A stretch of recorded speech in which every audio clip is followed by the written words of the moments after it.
Welcome to the Australian Water School, the home of demand-driven industry design training for the global water sector.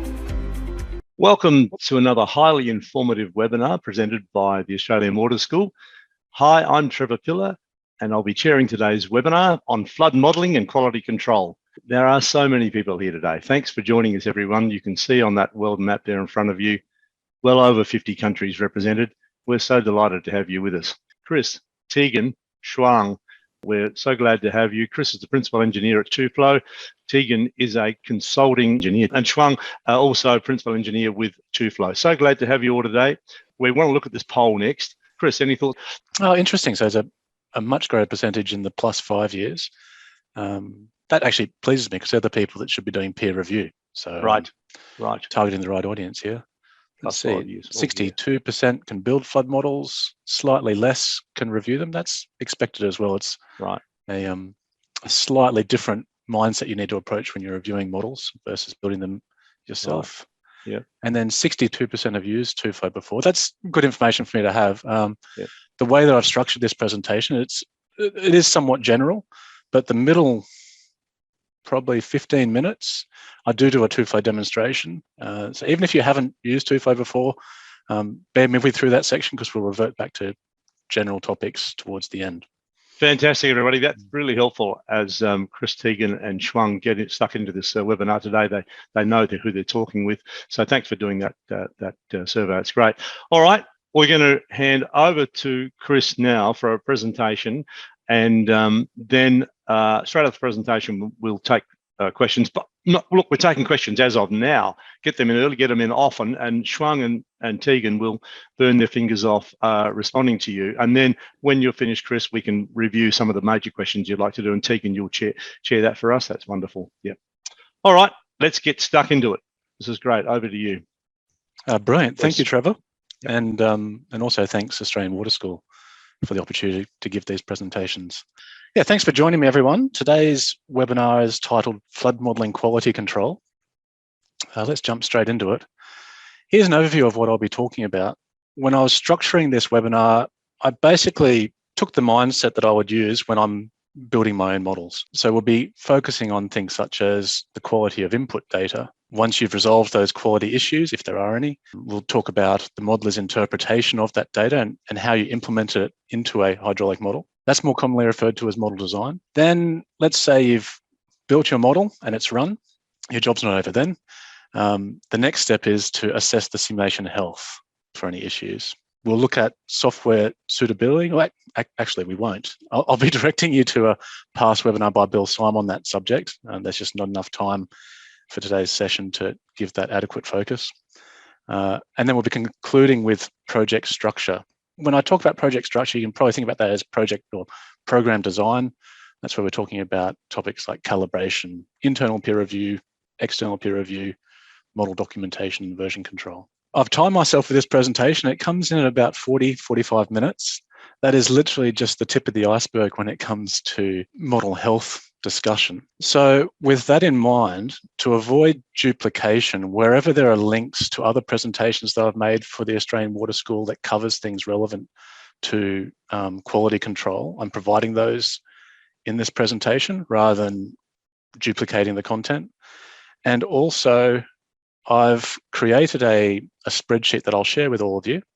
And this spreadsheet is a template modeling log, a template data review catalog, and also a peer review worksheet. The peer review content includes in the order of 70 guiding questions to help you review a model. I'm not sharing that with you yet because I don't want people to scurry off and download that data set and then not focus on the presentation. But towards the end of the presentation, I will provide a link. Let's start with data quality. First of all, it is the modeler's responsibility to critically review all data before it's used.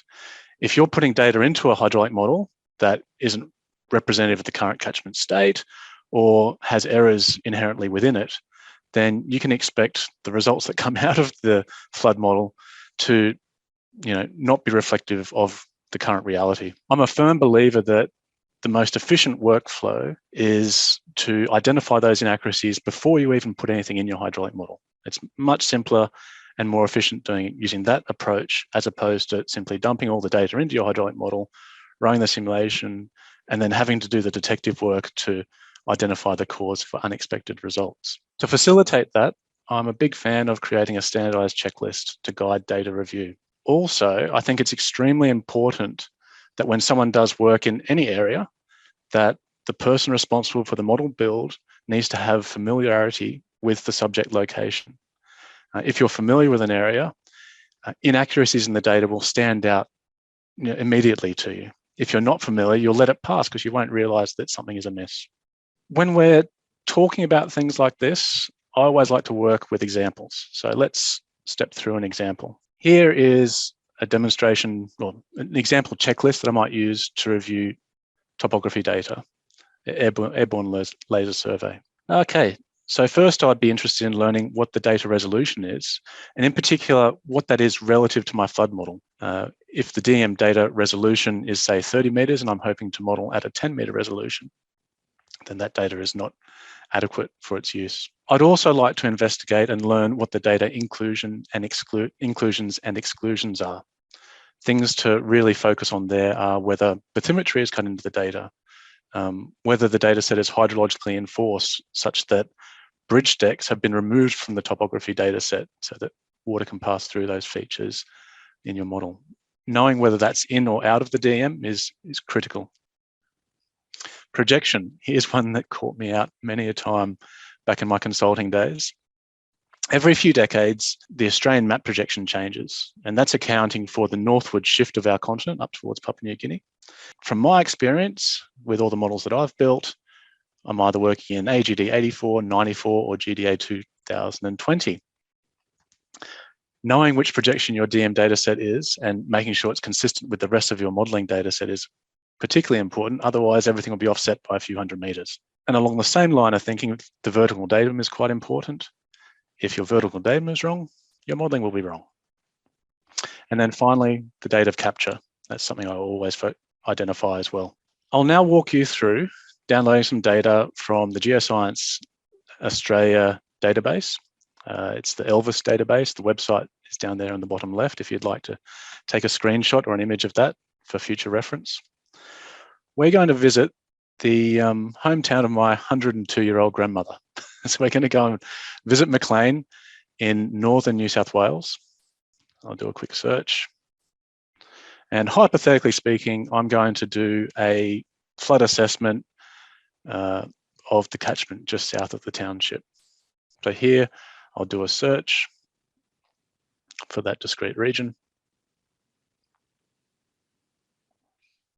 And the website will bring up a register or a catalogue of all available data sets within their register.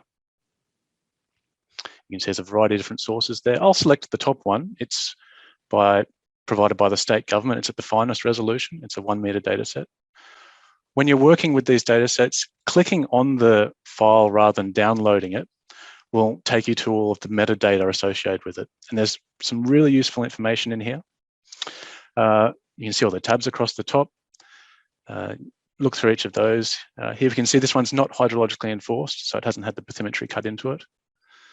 If we look at the spatial extent, not much information there that I really care about. Here we go, spatial reference, GDA 94, so now I know the projection. I can also see the vertical datum. Temporal extent, it was collected in 2010. That was probably the most recently flown data for that area. Data quality, yeah, I can see it's a 1 meter data set there as well. All right, so I always look at that metadata before I download it. Then it's a matter of just providing your email details, pressing go, and the information will be delivered to your inbox. I'm now going to take you to Google Earth. This is the installed version, it's Google Earth Pro. I like this program for the simple fact that it allows you to step back in time to look at past aerial imagery for a particular area. The icon on the top, which is a clock, will enable the time slider. The most recent data set is 2022, September of 2022. I'm now going to slide back and look at the aerial photography from 2010 or thereabouts. Or here we go, 2011. Did you notice anything change in that image? I'll go back and just revert back to 2022. You should have noticed that there's been a very significant highway upgrade just to the southeast of town, to the east of town actually. Now, if I was to blindly use the Geoscience Australia data in a hydraulic model without knowledge of that highway upgrade, then the model I would build would not reflect the current catchment state, and as such, wouldn't produce flood results that mimic the current reality. What do we do if this occurs? Contact the local agencies, try and get the data for that infrastructure upgrade. If you're familiar with TUFLOW, actually, even if you're not, any hydraulic modeling software should have topography update options. This one here that I'll demonstrate has been in TUFLOW for the last 25 years. Get the data and simply supplement that on top of the digital elevation data set that you've downloaded. Here, for those familiar with TUFLOW, you'll see on the left that I've read in my topography data set for the land, and then I've stamped on top of that a bathymetry data set. That's the CLA River DEM. And then I can use a create tin Z points command to stamp on my geometry feature for this road. The create tin feature is defined using a series of points and lines that create the elevation data set. You also specify a polygon. This bounding polygon defines the maximum extent of the updates where you can merge in with the existing topography. TUFLOW creates this tin and it updates the geometry. If you don't want to use the inbuilt tinning feature within TUFLOW, you can also use that exact same command with 12DA files or XML tins from CivilCAD 3D. For that 40% of the people who haven't used TUFLOW and you're interested in learning about this topic and more, please go to our wiki. The link is at the top of this slide, so wiki.tuflow.com. And through the central section of the homepage there's a suite of different tutorials. It's actually worth knowing for those who have done these previously, there was a full revision done in early this year. All of those models have now been upgraded to TUFLOW HPC, and the documentation has actually completely changed. You'll find really nice animated GIFs of all the modeling steps in this data set, so it becomes a much more user-friendly data set than it previously was. Now, this example at my grandmother's village is a really nice one, showcasing that you really need to know your data before you put it in your hydraulic model. I'm not going to go through and talk about different quality review techniques for other survey data sets or land use data, structure data, bridge data, or recorded calibration data. Instead, in the spreadsheet that I've created, which I'll provide the link for towards the end of the webinar, I have catalogued a list for you. So I'm hoping that this webinar will prompt some discussion and you'll take that spreadsheet and build on it yourself to meet the needs for your own work. I've structured in a way that you could actually document review. You may or may not want to do that. Personally, I just keep this checklist front of mind when I'm doing my modeling. I don't actually document that I've checked them, but you may want to do that. There has been a lot of other work presented on this topic. It's something I'm quite passionate about.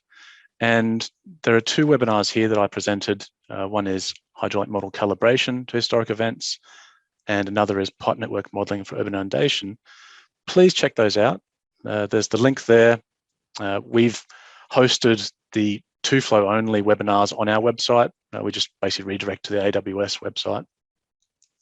But those two in particular, each of those have probably somewhere in the order of 30 minutes discussing things that you'd want to check to achieve the right results, but then also methods to correct inaccuracies in data sets, particularly that pipe network modeling webinar. I go through a full demonstration showing you how you can correct for bad data.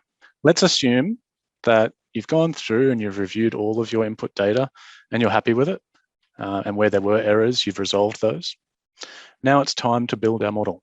So a little reminder, in this spreadsheet, I can only touch on it a little bit within 40 minutes, but in this spreadsheet that I'll provide later, you'll find there'll be 70 quality control questions in the peer review worksheet, approximately half of those would relate to items that we'd cover through this model build phase. Probably about a third or a quarter would relate to actual simulation health. So there will be lots of great information in that data set when you download it. However, let's now just step through some really common things that I've noticed through my role in TUFLOW support when I look at models. We'll start with boundary condition inputs, then we'll move on to geometry, and then also result review. Starting with boundary condition inputs. In the same way that you review your hydraulic model, you need to do exactly the same with your hydrology model. So it's looking at your model extents, your subcatchment delineation, the model designs, for example, the routing method between each of your subcatchments. Very careful review of your inputs and outputs. Once you're happy with your hydrology model, we translate that information or transfer it across to the hydraulic model as inputs. Sounds pretty simple. In this example, we might have 6 upstream inflows. Do not assume that you've entered those in correctly the first time you do it. With all of my modeling, I'll enter in the data and then I'll revert back to TUFLOW's check files and result files just to confirm that what I've done is correct. There's nothing worse than going through a full project and then finding that you put an inflow in the wrong position in the catchment, or you've missed an inflow. Another thing you want to focus on for boundary condition inputs is the way that you configure their definition spatially. There's some good rule of thumbs there, such as for flow versus time boundaries, they should always be defined perpendicular to flow. Internal inflows, you need to account for those. Don't exclude those from your modeling if you're taking this sort of design approach. We'll talk a little bit more about the perpendicular flow requirement later on. Now let's look at model geometry. Let's assume we've got a great topography data set. The first thing I do once I've confirmed that is I look at defining the main hydraulic controls in my catchment using break lines, so I can enforce correct crest levels of all those features independent of whatever cell size I've chosen. And I also carefully review the conveyance features in the DEM. So, for example, in this model, all of those red lines are break lines that I've enforced. So irrespective of that cell size, I get the right crest level. If we go back to the model calibration webinar that I mentioned previously, and I'll show you a link for it in a second, I actually go through a very quick and easy way to extract that data from a DEM in maybe sort of 5 minutes. So please circle back and watch that if you don't know how to do that. Okay, so there's some break lines. This data set looks really great, but when you really zoom in on the main flow paths of the rivers and the creeks, it's not so great. So this would be a perfect example of a data set that I'd need to then supplement with bathymetry data to get the right result out of the model. In addition to this, it's a lot of common sense stuff. Make sure that your land use definition is fit for standard and that you're applying correct industry standard parameters for, say, Manning's roughness. So once again, if you'd like to know more about those items for modeling, please go to the TUFLOW website, into the library and webinars, and you'll see a catalogue of all the webinars we've done for the Australian Water School, and you can view them there. Model design, right? We've got the boundary conditions, we've got our geometry in. Now we need to actually design the model itself, cobbling everything together. The first one that I've noticed in a variety of places, and I've made this mistake myself, and it's been picked up by others who've peer reviewed my work in my junior career, was domain extent. It's critically important that your domain extent extends beyond the maximum inundation extent of your modeled flooding. If you look at the northern boundary of this model, which I created for this demonstration, so this isn't picking at someone else's work, you can see that there's quite a large segment there that abuts against the model domain. Now, in reality, all of that water should actually continue propagating north, but the model isn't representing that flow path. So artificially, the results from this model would be wrong due to, so artificially that the water would be held in the model in this location, which would translate to the wrong result. Another thing that is good to consider is some level of buffer between your external model boundaries and your area of interest. I like to have, somewhere in the order of 1 kilometre between the external boundaries and, if I'm doing a development assessment, wherever that assessment is.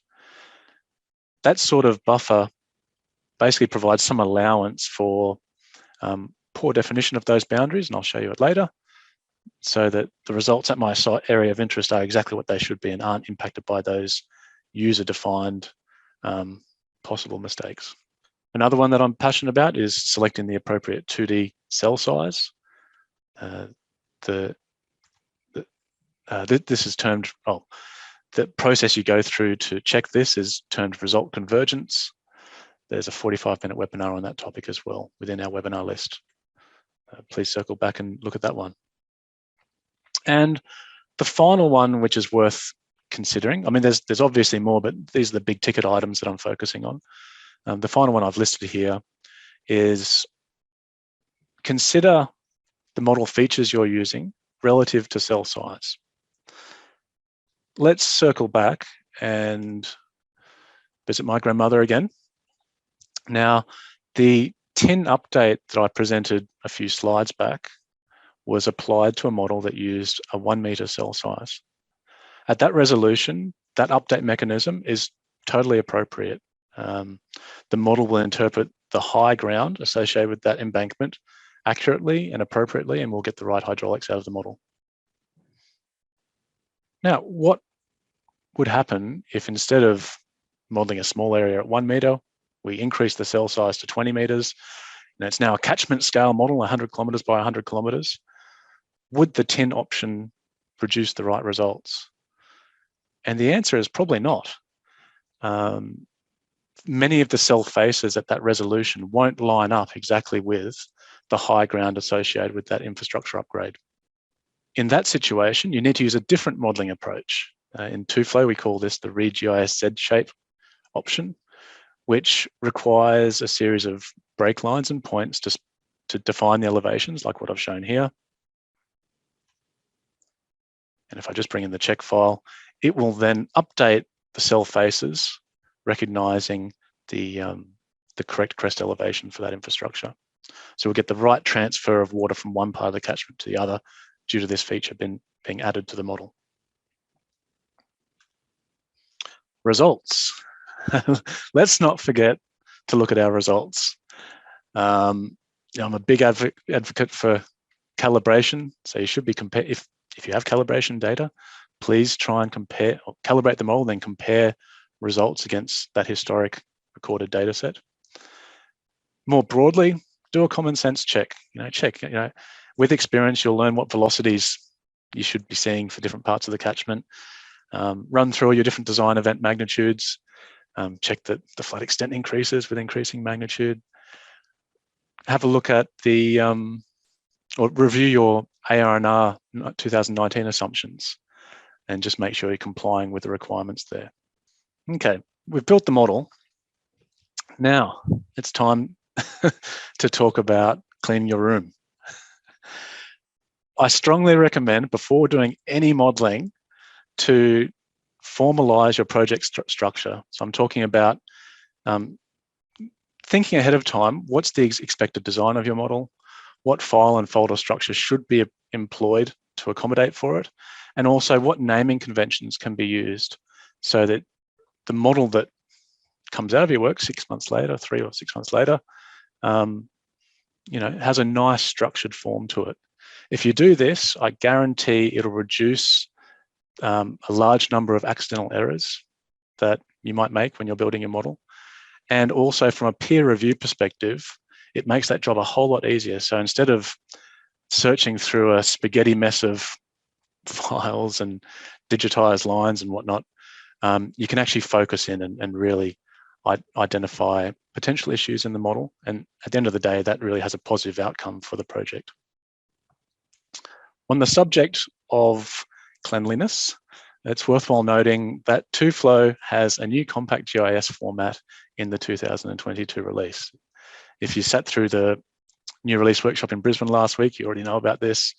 If you've signed up for Sydney, Melbourne or Perth in the coming weeks, here's a little sneak peek. They'll go into a lot more detail in the training sessions there. It's called GeoPackage, and it's a SQLite database that contains your vector data and also your raster data. Once again, let's look at an example. What I'm showing you here on the left is the current TUFLOW standard. It uses either a shape or a mid-MIF format. This is a shape file. Using this format, a typical model will basically require hundreds of files. For a new user, it can be a little bit daunting, not so much for an experienced user. Nevertheless, moving over to GeoPackage, I've converted the model on the left to GeoPackage. It's taken those hundreds of files and condensed them into 5. I've grouped these by using the control file for the grouping, but it's completely user dependent. You can group these files however you wish. It might be by historic catchment state or proposed development scenario. You've got total control there. If we go into QGIS, this is how things look. You can see on the left there, all of the GeoPackage, or the 5 GeoPackage files are listed, and I've just expanded the tree out for the one from the geometry control file. And you can see that it contains a 2D code, location, material, and a couple of Z-shape objects. Those are all the objects that in previous versions of TUFLOW, you would have specified within independent shape files or MIF-MID files. So much neater, much cleaner. There's more to GeoPackage than just neat cleanliness though. The data set is spatially indexed, and this means that loading, rendering, querying, selecting, and editing is far quicker. And I'll do a comparative assessment here using a file that includes 46.5 million points. Here I'm loading in a shape file, and you'll see that it takes a while to load. It takes quite a long time to inspect and query the data, and then also selecting data within it will take a while. I could just stop talking here and just create some awkward silence so we can all really feel how long it takes. I won't do that though. Okay, let's just talk about model size. So currently the standard model size is in the order of maybe 1 million to 10 million cells. Moving forward for the next 5 to 10 years, something in the order of 50 million will probably become commonplace. So it is actually extremely important that we keep that future in mind when we're doing our product development, so that we can accommodate for models of this scale when they do eventuate. I mean, on that topic, Greg, our GPU developer, he recently did some work at the Dell supercomputer facility and built a 1.6 billion model just to test his scheme, and it ran. So, hat off to him. Here we go. So we're still trying to query this point. I'm not sure if I can talk any more. Maybe I should just skip forward. Let's see how long we've got. It's halfway through this video. I'm going to skip forward.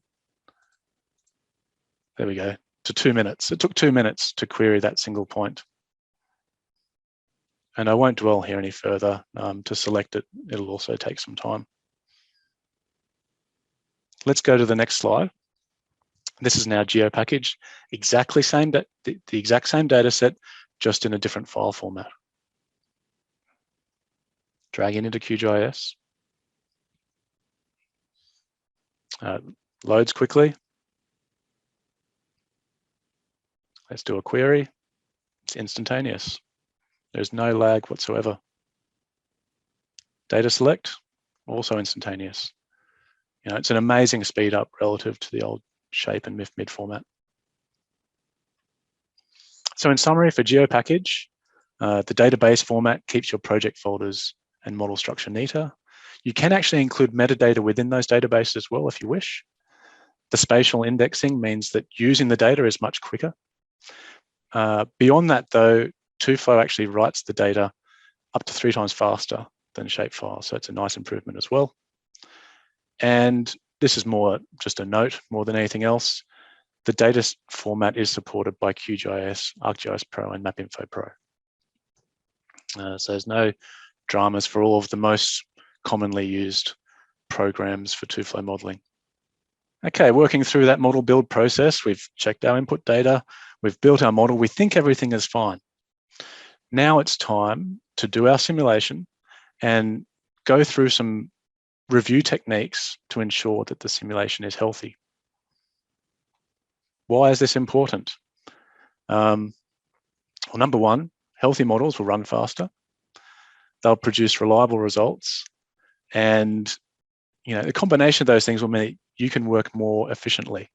From a project budget perspective, that's great. You'll do your work for less. If you're just discussing reliable results, I'm sure everyone who's a modeler has experienced building a model and then doing a development assessment and looking at the flood impacts from that assessment and seeing unusual impacts well away from your subject area.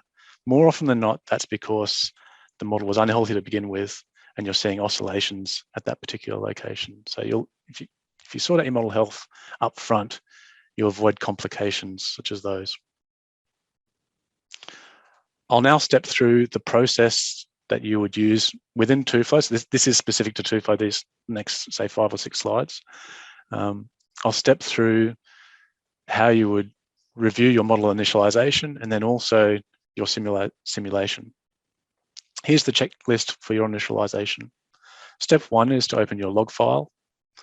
You inspect the simulation summary. If there are issues, you go back and search for the warning messages. Based on the information in those warning messages, we then open up the TUFLOW model and we use the messages shapefile. Well, actually, that'll be a GeoPackage file in the future. But use the messages shapefile to identify the location of the problem, resolve it, rerun the model, repeat as many times as needed until the model is in a healthy state. So, demonstration.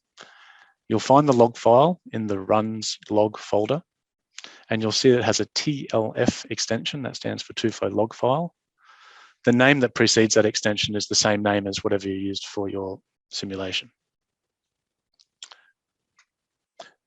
I go into that file. It's just a text file. It's a data echo of, or a condensed data echo of the DOS window that you'd see when TUFLOW runs. I go to the bottom of the file, and halfway through that last section, I'll see warnings prior to simulation. So this model has 11. If I see a number there, then I revert back to the top of the file, and I just use the standard search function in the text editor to look for warning and or check. Both of those are worth looking for. I'm skipping through ones where it's just echoing default parameters, and here we go. So XY warning 2118 and some description there. You can see there's a link to our wiki. If I'm not familiar with the warning, I go to the wiki, and there we have a catalog of literally thousands of warning messages. It's off to the far right-hand side of the wiki at the top of the homepage. If you go to this catalog, you'll see that every single item that has data associated will outline what the warning was. It'll specify the probable cause of the issue, and then also offer a suggestion as to how you should be updating your model to correct for the issue. Having done that, I would then open up the QGIS project that TUFLOW wrote. So that's the QGIS file. Bring that into QGIS, and it'll include all of your input files and also the check files. After importing, I usually click on the styling button from the TUFLOW plugin. It'll bring in some automated styles that suit the different data sets. For messages here, you can see that it's delineated the data set in the messages file to identify errors, warnings, and checks with different symbology. Having read the suggestions on the wiki, I know that this error typically relates to 1D culverts. So then it's really just a matter of, once you find the location, going to the culvert, reviewing the entry to see if it's valid or not. If it's not valid, updating it. If it is valid, you can leave it. A warning won't stop the simulation, but just being aware that it could be a potential issue is quite useful. In this instance, the upstream invert of this culvert is set at 1.28. The downstream invert is 12.3 meters. I expect that upstream invert has the decimal place in the wrong spot. If it is wrong, I would update it.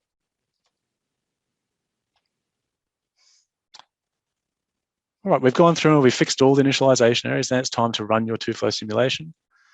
If you're running TUFLOW, this is what it looks like. You'll see the matrix style DOS prompt going through and doing all its calculations. Once it's finished its compute, it's worth noting that different software and also even different solution schemes require different health review techniques. And we can use two of TUFLOW's solvers to demonstrate this. We have TUFLOW Classic. It's a finite different implicit scheme. It requires a user-defined time step. The finite different implicit scheme means, and that fixed time step means that the answer can actually be TUFLOW can over or undershoot the exact answer, producing mass error. And that's okay, as long as we're aware of it and as long as we rectify the situation if that mass error exceeds our target value of plus or minus 1%. By comparison, TUFLOW HPC is a finite volume explicit scheme. It uses adaptive time stepping and is 100% 2D mass conserving. So it's unconditionally stable. That's a blessing and a curse, because if you have an unhealthy model, it will simply reduce down to a very small time step. So with that information in mind, depending on what solver we're using, we look at different things to check health. For TUFLOW Classic, we look at mass error, and for TUFLOW HPC, we look at time step. Let's now look at TUFLOW Classic first, and then we'll look for the same issues in TUFLOW HPC using time step. Our target here is a value of plus or minus 1%. Where do we look to see where that information is documented? In the DOS window, you can actually see that midway in the screen. There's the cumulative error listed, the 1D error, and then the 2D error. Alternatively, actually, sometimes you'll see TUFLOW models just blindly staring at these DOS windows. We all get caught doing that. Alternatively, if you go to the TUFLOW log file, you can see a data echo of that information that was in the DOS window. And also there is a simulation summary at the bottom where it reports the mass error. If you are exceeding that target plus or minus 1%, you need to add MB1 and MB2 as outputs to your model. Mass balance 1 is an instantaneous mass balance reporter, and mass balance 2 is a cumulative report. If we look at this in QGIS, I've changed the coloring of this. So yellow is a value approximating 0, and red is a high number and blue is a low number. The scaling you need to use for different models will vary, so don't just simply duplicate what I've done here. But using that color scheme, I can see that there is definitely an issue in this location internally within my model. And there's also an issue up towards the external boundary to my model, which subsequently propagates into the model a little ways. Let's now look at TUFLOW HPC. So we know there's an issue in Classic in that location. How would we review the same data set and identify the same locations in HPC? The approach is slightly different. The first thing I usually do is I would open up the HPC TLF file or the HPC DT CSV file, and I would review what controlling number is dominating the time step. TUFLOW HPC has 3 different controlling numbers. There's the celerity control number, current control number, and diffusion control number. And they will have a target value where if it gets to that number, that'll define the time step.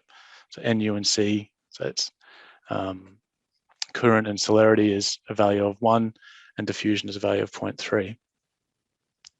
So I review the parameter values, and in this instance here, I can see that the celerity number is the dominating feature.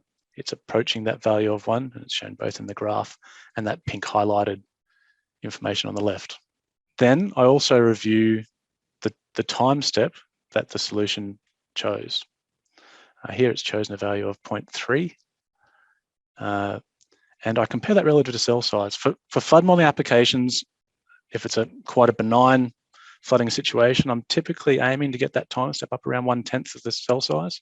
If it's a more challenging, so this is for current and celerity controlled state, for more challenging flood conditions, high flow velocities and depths, that might go down to 1/20th of the cell size.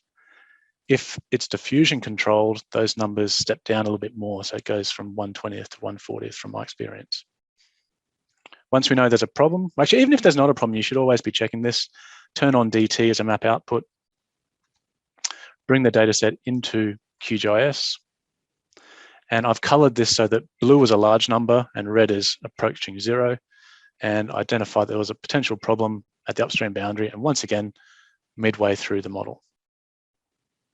So different review mechanism or approach. We're getting the exact same problem identification for both models. It's one thing to know that there is a problem. How do we actually fix it? At the top of the model, this is a common issue that I see on occasion in support. And the model has been built where the flow time boundary hasn't been defined perpendicular to flow. And it's also been offset from the active area in the model, which is causing some weird circulations. If I fix that, so I now orientate the boundary perpendicular to flow and also snap that boundary line to the code extent, we get a much more healthier definition.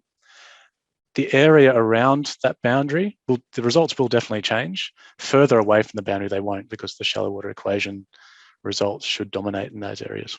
So this in part explains why that buffer from your boundaries to your area of interest is quite important.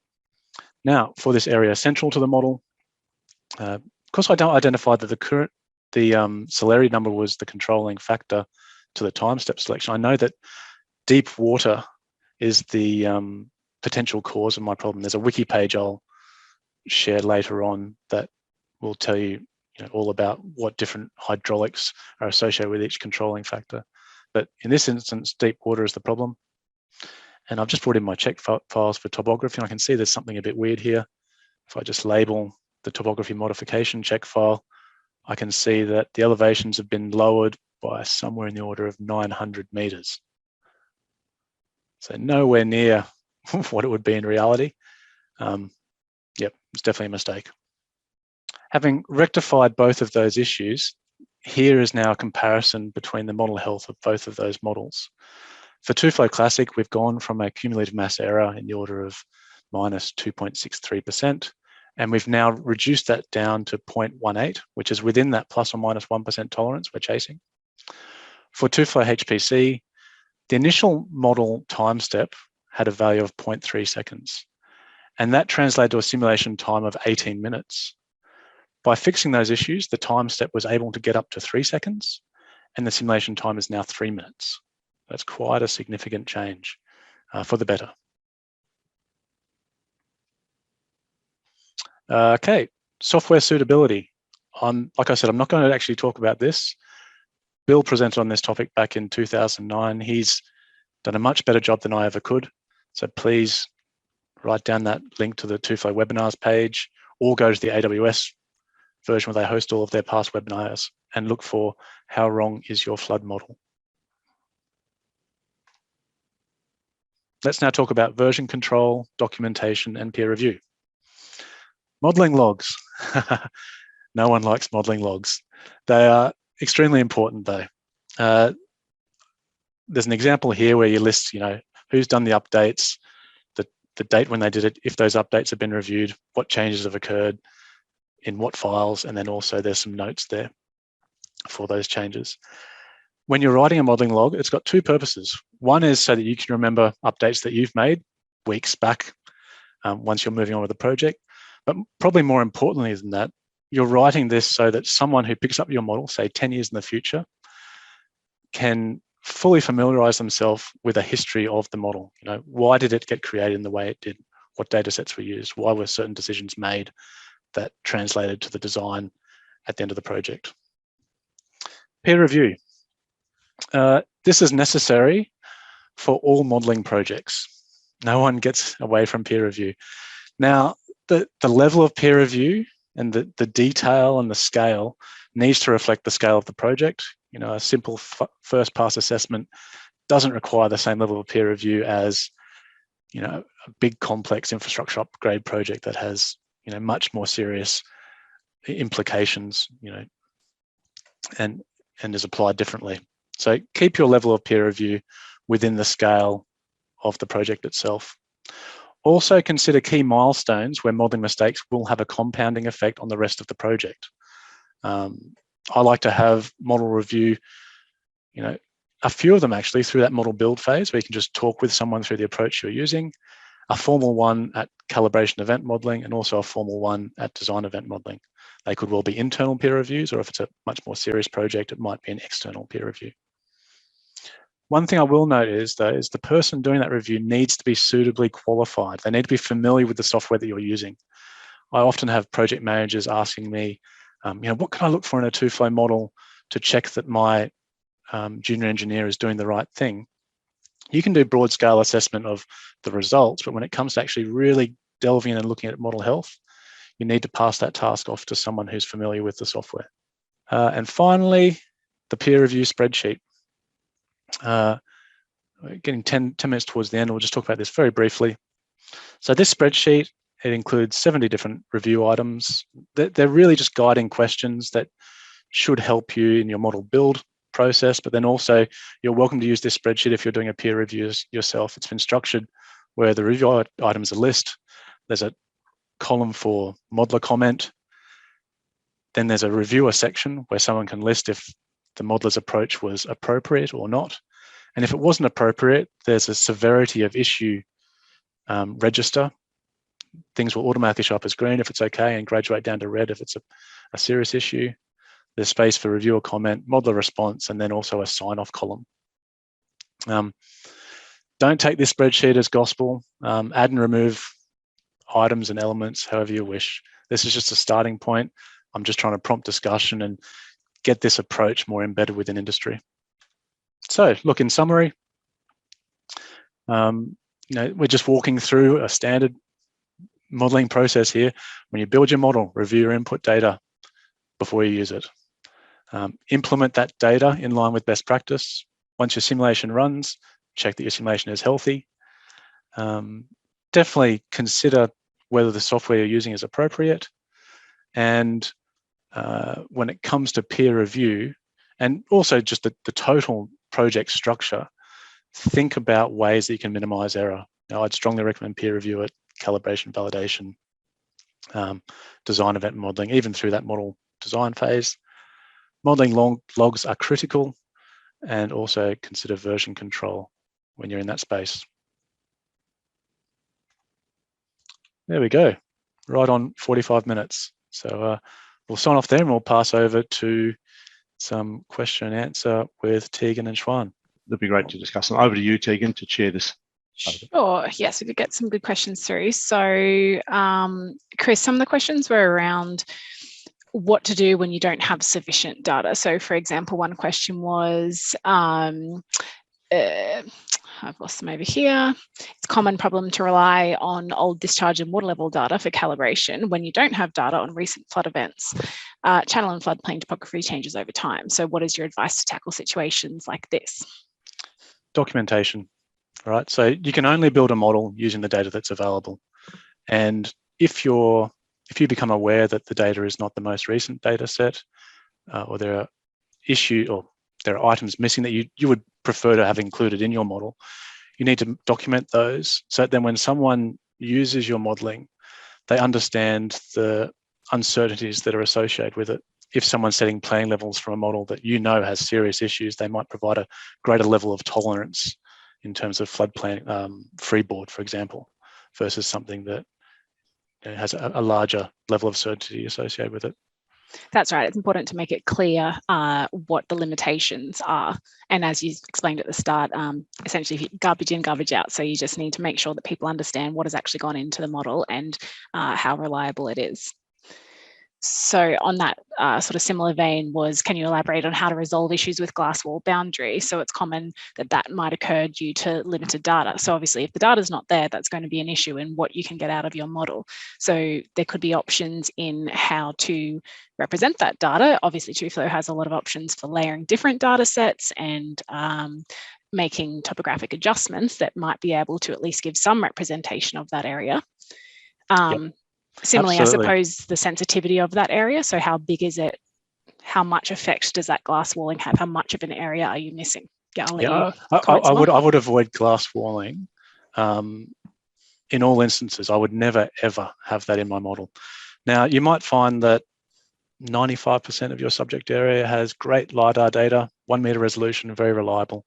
And there's that little bit that's missing where you think you have to glass wall. You can always go down to a coarser resolution DM, like there's satellite data for the whole globe, you know. So you can use that information to extend the model out. So you at least get the storage characteristics approximate in that area. You wouldn't want to use those results for plane levels in that area, but you know that by letting the water out into that storage volume and zone, the results where you do have good quality data will be more reliable. One way, okay, so you could do that in 2D. I would probably actually do that in 1D, where I define that offset area as a 1D node or Storage area. Storage area. And the reason for that is I probably wouldn't map it, because the risk of extending that out in the 2D is that someone who wasn't involved in the work might well use those results, not knowing that the data there is not as great. Mm-hmm. So I would limit the 2D mapping to the area of good data, and then I'd model those unknown area or lesser quality data areas probably in 1D. Mm-hmm. Another question here is it necessary to do hydraulic model calibration to real-time hydrometeorological data events to ensure flood modeling quality control? Yeah, I think so. Calibration is an interesting one. I see some people focusing on just peak water level marks. Sometimes people just do analysis against, regression equations. You really need to, if the data is available, yes, you should be using it. If it's not available, you need to take a more fit for purpose approach. But if there is real-time data showing a time variance of water level at a river gauge or a creek gauge, then it'd be remiss of you not to use that in your calibration. Mm-hmm. And that leads into a similar question that is, you might hope you have a validated model, but how do you validate in areas where you don't have sufficient observation data? Yeah. In those areas, all you can hope for, or all you can do is use industry best standard, like industry best parameters in that location. If you've calibrated your model and it's all looking great, use the same approach that you've adopted there in the other areas, and cross your fingers. You hope you can trust the model in that location. That being said, if you're setting plane levels, you might want to apply greater freeboard in that zone, or at least highlight that you don't have calibration data for that part of the model. Again, communicating the limitations of the modeling that's been undertaken. Yeah, but I mean, it is common, a lot of models don't get calibrated, not because the modeler doesn't want to do it, but because the data hasn't been collected historically. So your hands are tied there in some respects. Mm-hmm. Yeah. Okay, what else have we got here? Someone has asked, what approaches can you use to identify if geometry is the cause of discrepancy between historic data and your modeling? And the lead on is, when should you invest in obtaining higher resolution geometry data? Yeah, look, I definitely recommend going back and watching the calibration webinar. Within that webinar, I actually stepped through the approach of calibrating a model, and the approach that I usually use is my first calibration event will be either a tidal event or a low flow flood event. And by doing that, I can tune in the geometry of my conveyance zones, so my rivers. The next event that I'd calibrate to is a moderate size event where you've got breakout into the floodplain. So, I trust that the conveyance zones are right. So then I'm tuning in the interaction between the floodplain and the river. And then I model a bigger event again. And that really just confirms that everything's right. So if you take that systematic staggered approach, you learn very quickly where there are data inaccuracies. it'll present itself to you. What considerations should be taken into account when we change the model projection? Is only changing the layers projection and model projection file enough? Make sure that the translation is done correctly, and just make sure that the all your files use a consistent projection. Thank you. Now, I sort of tuned out in the middle of your presentation just because I was reading questions. So I can't recall if you were touching on sensitivity test as also a quality control for models. So someone has asked, how do you do that? I mean, there are many parameters that you can, some more than others that perhaps you should be testing. Yep. So that you understand the bounds of the sensitivity of your model. Would you like to comment on that? Yeah, sure. Look, I mean, plus or minus 15% Manning's N values. Let's see what that does in the catchment. If you've got a, let's go back to my grandmother's village. The floodplain there has large areas of sugarcane. Now, whether that sugarcane is harvested or if it's at full height, which is in excess of 2.5 meters, the flood levels within the catchment will vary significantly. So you could do sensitivity testing of a fully vegetated sugarcane state versus a cleared one. I always strongly advocate for sensitivity testing of your boundary condition inputs, and that's the values, plus or minus 10% there. It's not dissimilar to, say, a climate change assessment, but then you can see uncertainties in that aspect. How will that change my levels? And you might find, flood levels only go up by 200 millimeter, or if they go up by 2 meters, then you need to take that sort of sensitivity into consideration when you're doing your flood risk management assessment. We had a few questions about the GeoPackages too. Now, I'm not sure if Shuang ended up sending the link about whether there was the utility to convert the old model file formats to the new file. So I was aware there was. Did you send that link through, Shuang, or did we need to just get? Oh, I sent the link in the answer, but yeah, I will pop that one in the live chat as well. Okay. So yes, the answer is yes. At least our GeoPackage guy have added a new feature in the QGIS TUFLOW plugin, and we've been covering this topic in our recent training, and Alice also made a very short tutorial video regarding how to convert the model. So that's right. So that new functionality is being covered in bits and pieces on the wiki and in our new training sessions as well. Can I just add to that the format that you use, we've taken an agnostic approach there. So if a model is currently using the shapefile format, you don't have to convert all those files to GeoPackage. If you want to retain that structure and then just add new files in a GeoPackage format, you can mix and match. It's not necessary to convert full models across, but for the sake of having files that read quicker and all that, I'd probably say that it's worth it if you can spend the time to do that.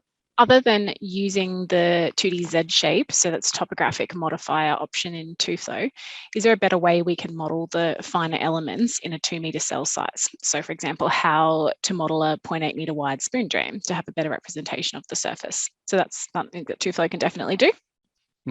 Yep, recommend using subgrid sampling. There's been a fair few presentations by Bill and others on that subject. That would be my main recommendation. If you do want to pick up the geometry exactly, then go down and use quad tree so you can vary your cell sizes to define the actual feature that is finer than your native or parent resolution. That'd be the two things that I'd be focusing on. And then you do have options to also include that as 1D elements. Absolutely. Nested in the 2D domain. So that's a lot of different options there in TUFLOW to be able to do that. Actually, on that subject, maybe we need to include this in our tutes.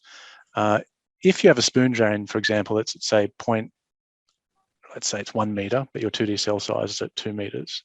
You can model that in 1D. You just need to smooth out the topography over that spoon drain, and you deactivate 1 line of cells as opposed to the traditional 2 line of cells. And then you just have that 1D geometry associated with that row of deactivated cells. Might want to talk to that person offline perhaps and give them an example. Okay, so while talking about geometry modifiers there, someone has asked if earlier that you said the 2D Z-shaped break lines, will they properly reflect your elevations on those areas regardless of the model cell size? Yep. Yep. They'll, if you go through our, let's see, any of our introductory training covers this. The way it works is if you have a break line, TUFLOW will interpolate the value along that break line and then take the perpendicular value out to whatever the cell face or cell side is. So it'll translate that break line value perpendicular to it out to where it's modifying the cell. So it does, yes. Something to consider there, though, is how much the elevation of that break line changes within the target grid resolution you're looking at. If you had a 40-meter grid resolution, but a very sort of steep embankment, then you may not pick up that that elevation change along the line that you're after. So you still do need to consider how those things interact and what it looks like once you've represented it. You need to check your tech files. I'll ask Xuan this one because this is stretching my memory. Xuan, when you implemented SGS in the code, there was a different topography update feature, wasn't there? So it becomes it's not a single elevation point anymore, it's a graduated one along the cell face. Is that correct? For the break line? Yeah, for break line. Yeah, the default is to make a graduate elevation based on 3 points, 2 at cell corner, 1 at face midpoint. Mm-hmm. And there's another option to just make the topography completely flat at these cells. So you are still limited to those 3 points along a cell face rather than the full SGS resolution. So you still do need to consider how big you're getting with that grid cell over that change in elevation along the line. All right, so some questions about stability and monitoring that, like you had plotted up from the dt.csv output. Xuan has started typing an answer here. So the question is, to spot instability, should you keep an eye out for weird oscillations in the ND values? And someone else has added on to that, will it just keep going down to try and become stable? It does actually, yeah. If you look in the log file, you'll see that there's a warning message that gets written that will say it's halved the control numbers to try and maintain stability. That's not always a problem. If the hydraulics change dramatically from the prior time step, that might actually be valid, right? And it does need to do that to move forward with the simulation. If you're seeing big oscillations, then that probably is an area of concern. And the way that you'd approach that is you'd go to the DT output, exactly what I did. And I'd probably guess that you'd find that maybe a 1D, 2D link is oscillating. So it'll point you to that location anyway. And then you know that there's something that needs to be resolved there. The HP solver is inherently more stable and will reduce that time step and to aim for those control numbers. I believe, though, there is a point where if it's tried to reduce it too many times in a row, then it will fall over. And so it's pretty hard to make that happen, but it is possible. And I mean, that's why it's important to go and check your DT, your minimum time step output, because you could just have one spot in your entire huge model that is essentially controlling the time step for the entire model. And so you could make a simple topographic fix in that location, that may be the solution there, and suddenly, as you showed, your whole model will run much faster because you've improved a couple of cells essentially. So yeah, the limit there is 10 steps down. Yeah, 10 times. 10 reductions in the control number. That'll we've told TUFLOW to stop to catch that as a potential error. Then there's also a minimum time step value. This is stretching my memory. I think it's 0.01 perhaps. Mm-hmm. And I think those are the defaults, and there are options to change those. You can change those as well. That's right.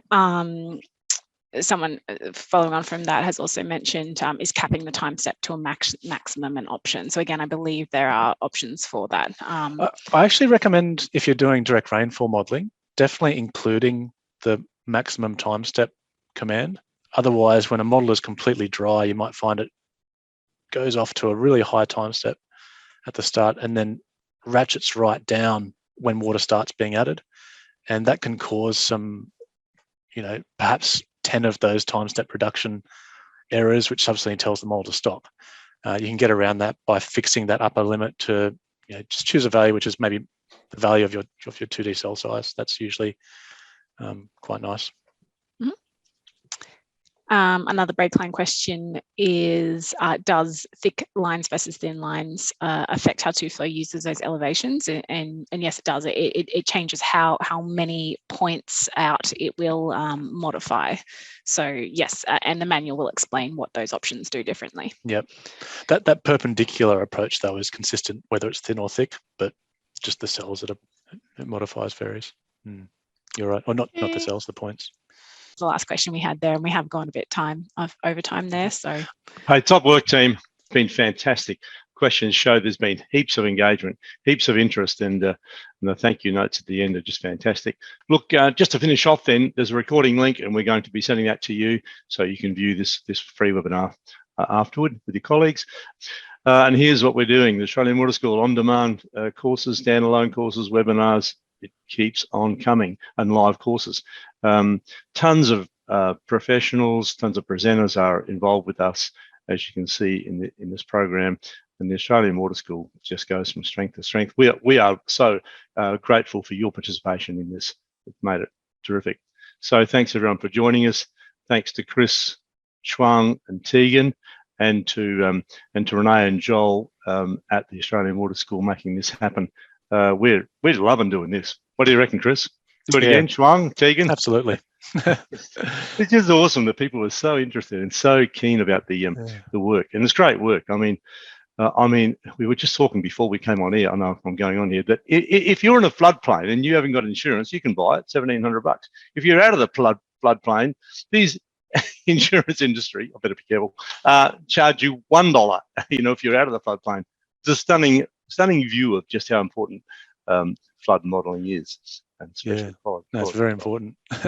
Thanks again to AWS for hosting these. They're such a valuable. A pleasure. Such valuable sessions. Let's do it again. Thanks everybody for joining us today. We'll sign off there if there's no other comments, but thank you everybody for joining us. Wonderful. See you next time. Yep. Thanks, Tegan. Chuang. Bye. Yep. Bye. Thanks for watching. Subscribe by clicking the link below and click on the notification bell to stay up to date with new releases. For the latest in significant, innovative and critical advances in water science, technology and management, subscribe now. To build your skills, enhance your technical knowledge and learn from leading experts in water, visit theaustralianwaterschool.com.au and discover our online training courses, both live and on demand.